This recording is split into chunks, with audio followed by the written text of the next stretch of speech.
প্রিয় দর্শক, এনসিপির নেত্রী সুরভিকে গ্রেফতার করা হয়েছে। আপনারা সবাই জানেন 50 কোটি টাকা চাঁদা দাবি। বিভিন্ন সময়ে সম্পদশালী যারা আছেন, ব্যবসায়ী যারা আছেন, তাদেরকে ফাঁদে ফেলে, বিপদে ফেলে, মামলার হুমকি দিয়ে, খুনের মামলার আসামি করার হুমকি দিয়ে এরা একটা গ্রুপ চাঁদা দাবি করে।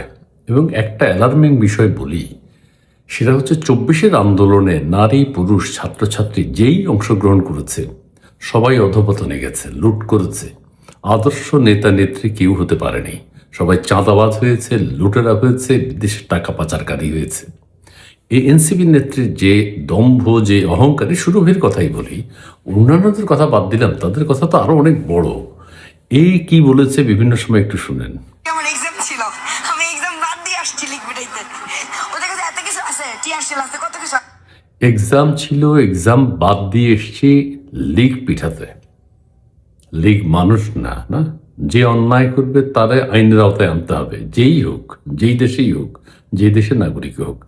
সেই এই যে অর্থনৈতিক যে অবস্থান, সেটি অনেক পাকাপোক্ত। দেখেছে যে আমি যত ফোকাস আসবো, এটার ব্যবসাটা ভালো, এই ব্যবসাটা ভালো, ঠিক আছে, তত আলোচনায় আসবো, বিভিন্ন জায়গায় চাঁদা দাবি করা যাবে, ঠিক আছে। মানে দেখলাম কতগুলো পোস্ট দিচ্ছে অনেকে, অনেক মানে আওয়ামী লীগরা দিতেছে যে বিমানবন্দর আটকাও, যেন কোনো উপদেষ্টা পালাইতে না পারে। তারপর হচ্ছে আমাকে অনেকজন মানে হুমকি দিচ্ছে যে আমাকে নাকি আজকে রাস্তায় নামলেই ওনারা ধরবে, এরকম কিছু। তা আমি রাস্তায় তো সকাল থেকেই আসছি, ওদেরকে দেখতেছি না। সবচেয়ে বড় কথা, আজকে আমার এক্সাম ছিল, আমি এক্সাম ধরবে ধরবে ধরবে, ধরে ফেলেছে তো তোমাকে। তুমি তো এখন জেলে। কি অন্যায় অপরাধ করেছো, মানুষের জীবন নিয়ে ছিনিমিনি খেলেছো, সেটার জবাব তোমাকে দিতে হবে। আমি শুরুতে একটা কথা বলেছিলাম, এই যে 24-এর আন্দোলনের ছাত্রছাত্রীরা, এরা হ্যাঁ রাজনীতিবিদ হতে পারতো, ভালো কাজ করতে পারতো, ঠিক আছে, ভালো নেতা নেত্রী হতে পারতো, কিন্তু এরা সবাই চাঁদাবাজ হয়েছে, লুটেরা হয়েছে। এটা হলো দুঃখজনক ব্যাপার। এবং এখানে আরেকটি অ্যালার্মিং বিষয় হচ্ছে, এই 24-এর আন্দোলনের নারীরা যারা, বিশেষ করে ছেলেরা তো আছেই, আচ্ছা অধপতনে গেছে, নারীরা বেশি দুর্নীতিবাজ হয়ে গেছে, দুর্নীতির সাথে যুক্ত হয়ে গেছে প্রত্যেকেই। আরেকটা ভিডিও শুনি একটু। আপনারা কুত্তা লীগ যারা যারা আছেন, যেই ছাত্র মানে ছাত্র লীগ থাকতে ছাত্র বলা যায় না, যে লীগের পোলাপেল গুলো আছেন, আপনাদের জন্য বসে আসছি। কোনো লীগের যদি আমার সাথে দেখা করার ইচ্ছা থাকে তাহলে চলে আসেন, আমি আসছি এখানে। আপনারা ফোকাসে আসে, ব্যবসা ভালো, যত আলোচনায় আসবে তত ব্যবসা ভালো, ঠিক আছে, মানে তার দম্ভ, অহংকার, ক্ষমতা, এগুলো সে প্রয়োগ করতে পারবে। চাঁদা তত বেশি পাবে, যত এইসব অ্যাগ্রেসিভ কথা বলবে, লিক পেটাবে, চামড়া তুলে ফেলবে, রাস্তায় বসে আছি হুঙ্কার দেবে, তত বিজনেস মানে চাঁদাবাজির বিজনেসটা ভালো হবে। তো সেইও একজন নেত্রী সুরভি এখন শেষ মুহূর্তে, হ্যাঁ, এই গত 16-17 মাসে শুধু সুরভি না, হাজারো সুরভি আছে বাংলাদেশে, ছেলে মেয়ে, হাজারো সৌরভ, সৌরভ আর সুরভি আছে যারা লুটপাট করেছে। এর তো খুবই কম।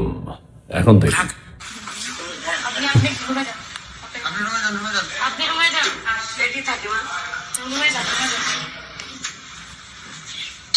যাই হোক, পথ খেয়ে গেছে। অহংকার ভালো না, তুচ্ছ তাচ্ছিল্য করা ভালো না।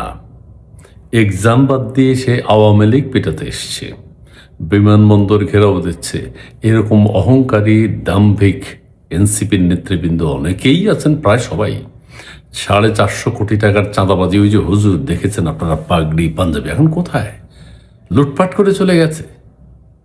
আরও এই যে উপদেষ্টা যারা হয়েছে, লুটপাট করেছে প্রচুর টাকা। এই যে আরো যারা সার্জিস টার্জিস আছে, এরা সবাই লুটপাটকারী, লুণ্ঠনকারী, ঠিক আছে, ছেলে মেয়ে উভয়। একেবারে 24-এর আন্দোলনকে এরা একেবারে ছারখার করে দিয়েছে, 24-এর আন্দোলনকে এরা অপমান করেছে, ঠিক আছে।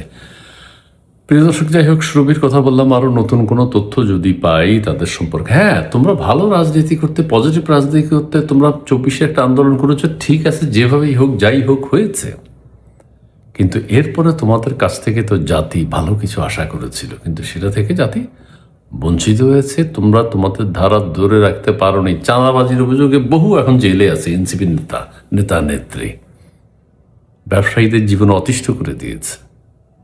সাধারণ মানুষের জীবন মব ভায়োলেন্সের নামে ভয় দেখিয়ে, হুমকি দেখিয়ে, চাঁদাবাজি, দখল, মারামারি, কাটাকাটি, এগুলো আমরা দেখেছি।